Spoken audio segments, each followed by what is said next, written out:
Hey guys, so I'm here with Mike. He's the the pilot that we were operating in northern Ukraine, and we got that 100% success rate. So there's top tier drone teams throughout Ukraine, and I've worked with enough teams now that the differences are very noticeable. Everything from how they check each drone, they check literally the torque, they check the known fail points from different manufacturers to ensure that we don't have failure on our mission on our kit. And even with all of that, there's still things that go wrong, but we put the odds in our favor. And that's what some of the biggest takeaways on the TTPs I've been learning from these effective drone teams. Meet the Requiem Group Unit, one of the top Special Operations Forces units of the Ukrainian Armed Forces. These guys know how to give the occupiers a fiery welcome, and they've taken out countless pieces of enemy equipment. Recently, they stood out during operations in the Kursk region, as well as in a mission to clear the Belgorod area of harmful parasites. Now, here's a conversation with one of the unit's commanders. So I have a chance to interview Mike for a few minutes. We're going to talk about our successful flight with with our 100% hit rate on our drones. We're going to talk about current TTPs, the conditions on the battlefield as of today's date, which is let's see, what are we? April the 24th, and we'll go over a few things, just real condensed information. And we're going to also talk about the U.S. defense contractor gave me some 30-kilometer kits and 15-kilometer spools, and the success we've had with those. So we'll start with that right here. Hold that up for us, brother. So this is a very condensed version. We have since then, that defense contractor is very open to feedback, and we've actually funneled this in. So obviously, even though the design's perfect, but it's not marine proof with its current configuration. So they're taking that feedback, and the newer versions that we've been using have been, even the design has been improved significantly. And the quality, there's a study done recently. You'll see some reports where fiber, you can put light through a laser through there, and it will illuminate the path of the fiber. It only does that if it has some breakage or some deterioration. That's the thing with this particular defense contractor. They have a coating on there that doesn't allow for that leakage. And it's so there's a lot of headway that's being made in the U.S. as far as our U.S. contractors this particular defense contractor on his design of the fiber drone. But let's get to the important stuff. So again, back here with Mike, we're at their secret location. I will tell you, Mike, that I've had Kraken's been amazing. Peaky Blinders have been amazing, and there's other teams that are learning from you guys. I cannot tell you how many times when I start talking to these teams, because I'm meeting with teams every 2 to 3 days, a new team, and I say, who are you following? Who are you learning from? And your telegram comes up so frequently. and here's what's also humbling about that, Mike, is that I've learned that you are so willing to teach other Ukrainian teams if they want to learn. You'll take the time, as busy as you are, and you will teach these guys things that are going to make a mission effective and save their lives. And I have a lot of respect for that right there, because a lot of people, they get the secret sauce and they don't necessarily are as open with it as you've been. So you're not only here for Ukraine, but you're here for your brothers and sisters who defend Ukraine, and I'm grateful for that about you. So Mike, so first question here, let's go to the TTPs on the battlefield. You're seeing more and more fiber in this particular area you're operating in. What's the scenario on the battlefield currently? In Russia are used or more and more fiber drones, and it's take a really big problem for us with logistics. And when they took two positions, we just thought about 10 or 15% of Russian hit rate to us. For now, it's maybe near 80%. So we have a really big problems with to go into position and to go out of positions. And just for our group, we already took out three Russian drones for this month with just shooting when it's tried to hit us or our vehicles. Mike, you've also mentioned that frequently the fiber drones, you have the tactic, and the Russians obviously do the same things, that these fibers come over your position and you guys go out, and what's the standard when you can recover, or what do you do Look, there? when we hear some of drones that are coming from Russian side, we are usually going out and trying to understand if it's fiber drone. We just come out and trying to find the fiber and break it. And if it just usual RF drone, we are trying to shoot it just for guys that also like we trying to take two positions for them to they will not hit. Okay, and I've seen Mike shoot down a couple of drones personally, so he's very effective with that when he has to be. That's for sure. What is an effective? What's something that you can share? Because obviously you're not going to share everything. What can you share as far as an effective countermeasure against fiber at this time? As you Look, for now, it looks like anti-drone groups that are make some monitoring just their positions where Russian drones can take to our roads or our positions, and just or trying to shoot with shotguns with 12 caliber, or just to try to shoot it with usual AR-15. It's real because fiber drone is pretty big. It have not enough speed to take off the firing, and it can do really fast maneuvers when we're trying to shoot. So it's better trying to shoot than try to run out of here. okay? Run out of drone. So your experience is it's easier to engage a fiber drone with a rifle or a shotgun Yeah. than a traditional non-fiber drone. Then. Yeah.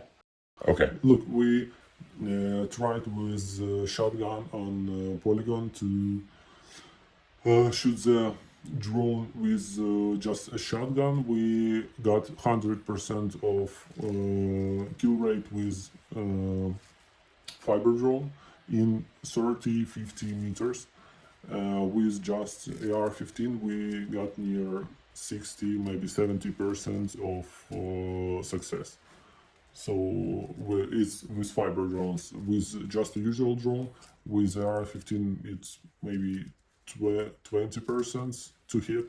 With shotgun, maybe 50% of hit. Unbelievable. Here's one thing that I find universal across all effective Ukrainian drone teams. They know their numbers. These guys know their numbers. And you've got to understand, like before the war, Mike was not a professional soldier.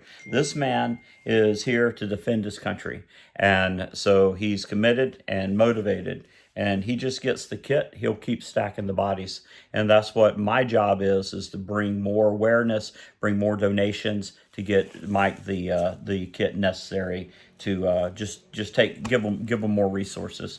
Anything else you can say as far as the battlefield, the drones, fiber drones, what Russia's doing that is we can be aware of that you can discuss?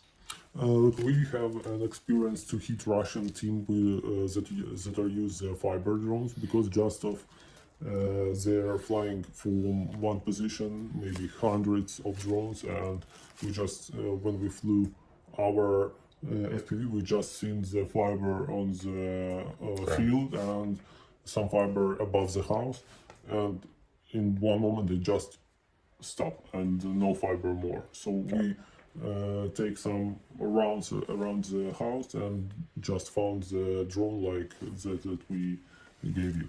So it's a big problem for fiber teams that they are need, if they want to be safe, they need to find every time the new position. They can't work from stationary like with usual RF. So we were working stationary for a while, of course.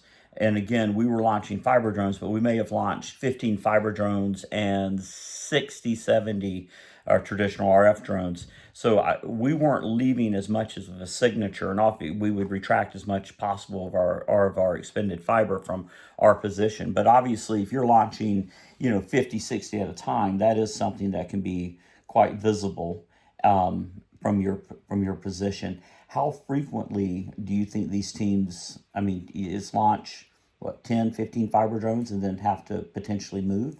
I think that the best way will to work just maybe 2 or 3 days with 15, maybe 20 drones per day, and just leave, Okay. not more. Okay.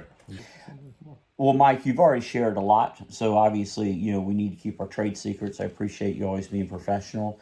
I want to ask my last questions for you is what are the three things that make the best Ukrainian drone pilot, FPV pilot? And the characteristics, the traits, the disciplines, what have you observed? I think that's motivation to not to take money from service, or not to spend some time in multicam or something like this, and just motivation to kill Russians, to make as much work as possible for the moment, because every time when we are take our lives in risk, we may take something back. So if we can be hit, we can hit as much Russians as possible before they will hit us. So motivation's one of them. Yeah, it's Number one, 100%. The second one is I don't know how to say, checking everything. Mission prep, checking your gear, your equipment. Yeah, checking all of the gear in all of the situations that can it take, and maybe the third one will be just spend as much time as possible for own learning of something new in this term, because the FPV in war is something that never used before, and every day we have some Development. development, some new information about Russian drones, about Russian frequencies, about Russian fiber drones, and we need to be faster than they are for now. In usual RF drones, we are good in it, and optic fiber drones, Russian are just much better than us for now. For now. The speaking of frequencies, I mean, when last time I was with Mike, we were able to recover a drone that went down. It had been made 6 weeks prior in Russia, and it had a frequency that Mike said, we're not even jamming that. That's not even anything we've built yet. And back to the traits, I think you left out one that's pretty important that I've noticed. I'll tell you what it is. It seems like every effective FPV team in Ukraine, they love animals. yeah. I cannot tell you how many times these guys will go out in position. They'll pack their drones and cat food, and it's just humbling. Mike has recovered and rescued several cats off of the front line, and he'll take care of them and make sure they have a better home. And it's pretty humbling. I've seen Kraken do that. I've seen all the teams do that, and it's humbling. Mike, what can we do? The people who believe in Ukraine, believe in you. What can we do to support your efforts right now, brother? Maybe the best way is to trying to make development of optic fiber spools and drones as faster as possible. I mean, about bigger spools than we have for now in Ukraine. The most of spools in Ukraine for now it's 10 or 15 kilometers, and for using 15 kilometer spool we need to be just on the border between Russia and Ukraine, and it's very dangerous for us, and also in the distance it it's not so much interesting target. The best way to hit Russians is to have spools like this with 30 kilometers or at least 25-27 kilometers, but not 15 and not 20. It's not enough. Okay, Mike, I really appreciate your time. Guys, I will tell you, I served with the Ukrainians while I was in the Marine Corps. These guys are defending their country, and they, just like you and I, we will not live under Russian rule. We would not live by an invader. And this younger generation of Ukrainians are 100% determined to be a free people.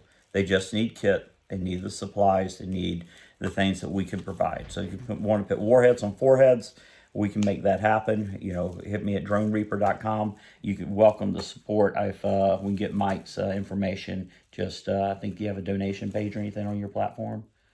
Yeah, we'll put that together. So, all right, brother, anything you'll tell the world? Just take care of yourself. You're very humble, very kind. Hey, Semper Fi, guys. Appreciate it.